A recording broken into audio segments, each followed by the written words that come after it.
नमस्कार दोस्तों, और यह कार्यक्रम देख रही मेरी बहनों, स्वागत है आपका न्यूज़ प्लॉट के विशेष कार्यक्रम द पॉलिटिकल प्लॉट में। वैसे तो भारतीय लोकतंत्र में जब भी चुनाव होते हैं तो राजनीतिक दल जाति, धर्म और समुदाय के आधार पर वोटों के एक विशेष समूह को अपनी ओर आकर्षित करने की कोशिश करते रहते हैं। लेकिन जब से नीतीश कुमार ने लड़कियों को साइकिल देकर, जीविका दीदियों का समूह खड़ा करके एक नया वोटर वर्ग पैदा किया है, तब से भारतीय राजनीति में महिलाओं को एक नया वोटर समूह मानने की प्रवृत्ति बढ़ गई है। हाल फिलहाल में हम देखें तो चाहे वह दिल्ली में अरविंद केजरीवाल की डीटीसी बसों में महिलाओं को मुफ्त में यात्रा करवाने की योजना हो, या मध्य प्रदेश सरकार द्वारा लाई गई लाडली लक्ष्मी योजना, इन सभी ने महिलाओं को अपनी ओर खींचने के लिए कुछ न कुछ काम जरूर किया है। कई पार्टियों को इससे बहुत ज्यादा फायदा भी हुआ है। वैसे तो राष्ट्रीय स्तर पर नरेंद्र मोदी और भाजपा महिलाओं की पहली पसंद अब भी बने हुए हैं, लेकिन राज्य स्तर पर नीतीश कुमार, ममता बनर्जी और अरविंद केजरीवाल जैसे नेता उनको अपनी ओर करने का बार बार प्रयास करते रहते हैं। ऐसा ही एक प्रयास हाल फिलहाल में महाराष्ट्र सरकार द्वारा भी किया गया है, जहां वो लाडली लक्ष्मी योजना लाए हैं। इस योजना के तहत इसके तहत पात्र महिलाओं को 1500 रुपये महीने मिलेंगे और साथ ही साथ सरकार 30 सिलेंडर के बराबर की राशि का भुगतान भी उनको करेगी। लेकिन एक बड़े आश्चर्य की बात है कि जब हरियाणा जैसे राज्य में चुनाव होते हैं तो महिलाओं को ये सुविधाएं नहीं दी जाती हैं। बीजेपी जो महाराष्ट्र और मध्य प्रदेश की महिलाओं को पैसे दे सकती है, वो हरियाणा की महिलाओं को पैसे देने में कंजूसी कर रही है। कांग्रेस की सरकार जो कर्नाटका में बहुत सारी सुविधाएं महिलाओं को दे रही हैं, उसके लिए हरियाणा में महिलाओं को देने के लिए कुछ नहीं है। हालांकि आम आदमी पार्टी उतनी बड़ी प्लेयर नहीं है, फिर भी उसने अभी तक ऐसा कोई वादा नहीं किया है कि वह हरियाणा के महिलाओं को 1000 रुपये, 1500 या जो भी हो देंगी। और यहाँ बात यह है कि हरियाणा की जो वित्तीय स्थिति है वो कर्नाटका हो, या कर्नाटका तो नहीं कह सकते, मध्य प्रदेश या राजस्थान जैसे राज्यों से काफी अच्छी है, फिर भी यहाँ महिलाओं को उतना महत्व नहीं दिया जाता है।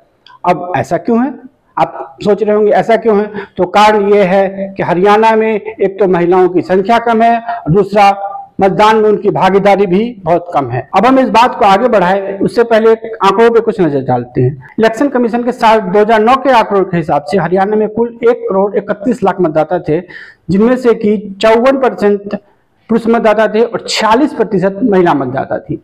यह आंकड़ा 2014 में 1,61,00,000 मतदाताओं का हो गया, जिसमें से कि 57% पुरुष महिलाएं थी और 43% महिला मतदाताएं थी। 2024 के लोकसभा चुनाव की बात करें तो तब हरियाणा में कुल मतदाता 1.97 करोड़ थी, और तब भी पुरुषों का प्रतिनिधित्व 57% का था और महिलाओं का 43%। साल 2024 के लोकसभा चुनाव की बात करें तो हरियाणा में कुल मतदाताओं की संख्या 1.97 करोड़ थी, और तब पुरुषों का प्रतिनिधित्व 57% था और महिलाओं का प्रतिनिधित्व 43% था। इस तरह पुरुषों और महिलाओं के बीच हरियाणा में करीब करीब 10% से ज्यादा का अंतर है। राष्ट्रीय स्तर पर यह अंतर 3 से 4% का होता है। इसके अलावा हरियाणा में महिलाओं की मतदान में भागीदारी भी काफी कम होती है। 2019 के विधानसभा चुनाव में पुरुषों ने 67 लाख वोट किए थे और महिलाओं ने सिर्फ 57 लाख वोट किए थे, यानी कि महिलाओं का मत 10 लाख कम था।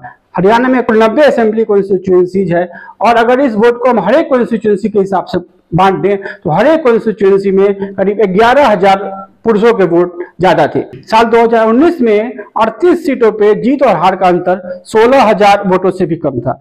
यहाँ ये 11,000 वोट काफी मायने रखते थे। इसके अलावा 16 ऐसी सीटें थी जहां पे हार जीत का मार्जिन 10,000 से कम था। वहां तो ये 11,000 वोट जीत और हार का अंतर ही पैदा कर देते, लेकिन फिर भी यह अन्य राज्यों की तुलना में काफी कम है, और इसीलिए महिलाओं को यहाँ की राजनीति में उतना महत्व नहीं दिया जाता है। अब अगर आगे की बात करें तो स्थिति और खराब होती जा रही है।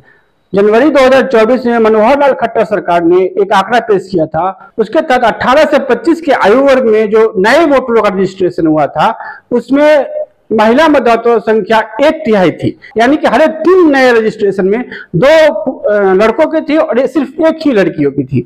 इसके अलावा जब हमने एक राजनीति विज्ञान के प्रोफेसर से बात करी तो उन्होंने कहा कि छोटी उम्र में महिलाओं का रजिस्ट्रेशन इसलिए भी कम हो जाता है क्योंकि उस उम्र में जब पंचायती राज के चुनाव होते हैं, वहां पे खासकर विलेज इंस्टीट्यूशंस के चुनाव होते हैं, तो काफी ज्यादा लोकल लेवल पर हिंसा होती है, और घर के बड़े बुजुर्ग ये नहीं चाहते कि उनकी छोटी उम्र की महिलाएं, खासकर कुंवारी महिलाएं, ऐसे हिंसक माहौल में चुनाव में जाए। हालांकि ये उतना सच नहीं नजर आता है मुझे।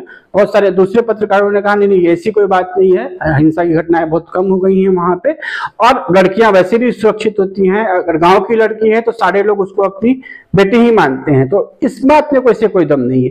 लेकिन एक और समाजशास्त्री से जब हमने बात करी तो उन्होंने ये बताया कि जब 2011 का पिछला सेंसस हुआ था तो उसमें 0 से 6 साल की उम्र की जो लड़कियां थी उनका जो लिंग अनुपात था वो सिर्फ 834 था, जो ओवरऑल जेंडर एवरेज 879 से भी कम था। तो अब वो जो 0 से 6 साल की महिलाएं हैं अब उनका नाम वोटर लिस्ट में आ रहा है और वोटर रजिस्ट्रेशन में उनकी संख्या घट रही है। हालांकि इसके पीछे चाहे कारण जो भी हो, लेकिन यह मानना ही होगा कि हरियाणा की राजनीति में महिलाओं का आवाज, उनका प्रतिनिधित्व काफी कम है।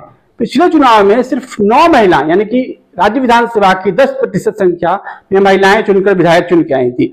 2014 के विधानसभा चुनाव में महिलाओं की संख्या 13 थी। आज तक पिछले 8 साल में हरियाणा में जो लोकसभा चुनाव हुए हैं उनमें सिर्फ 6 महिलाएं ही चुन के आई हैं।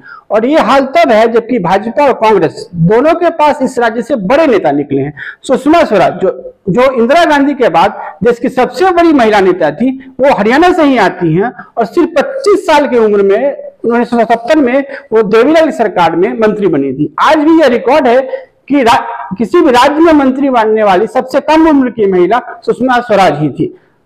इसी तरह से अगर हम कुमारी सैलजा की बात करें तो 1991 में 26 से 27 साल की उम्र में और नरसिम्हा राव की सरकार में केंद्र में मंत्री बनी थी। तो ऐसी विरासत होने के बावजूद इस राज्य में महिला मतदाताओं और महिला राजनीतिज्ञों की कोई खास हैसियत नहीं रह गई है।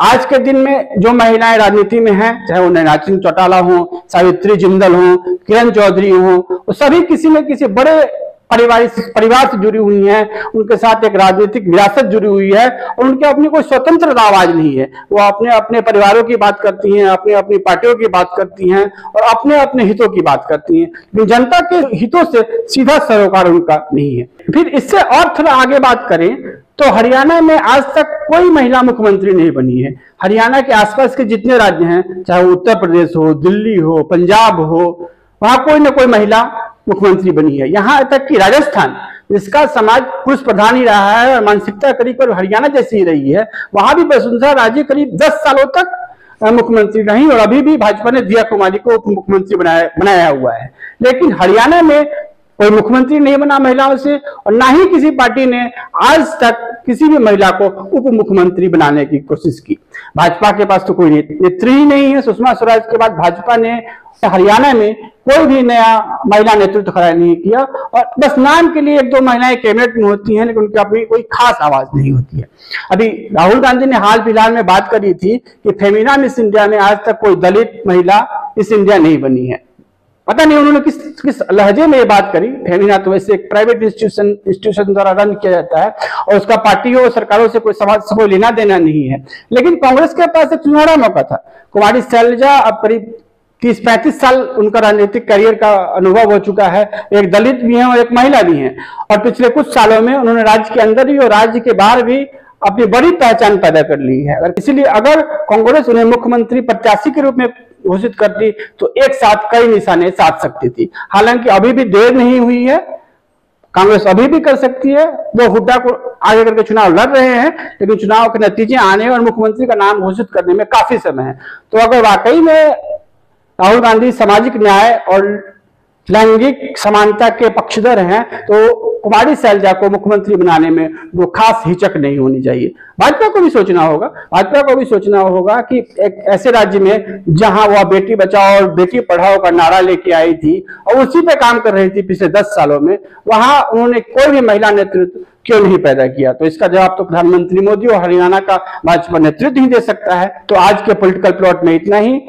अगले पॉलिटिकल प्लॉट में हम हरियाणा और देश की राजनीति से जुड़े किसी और मुद्दे पर बात करेंगे। तब तक के लिए नमस्कार और साथ ही ऐसी ही और खबरों के लिए लॉग इन करें हमारी वेबसाइट newsplot.co.in पे।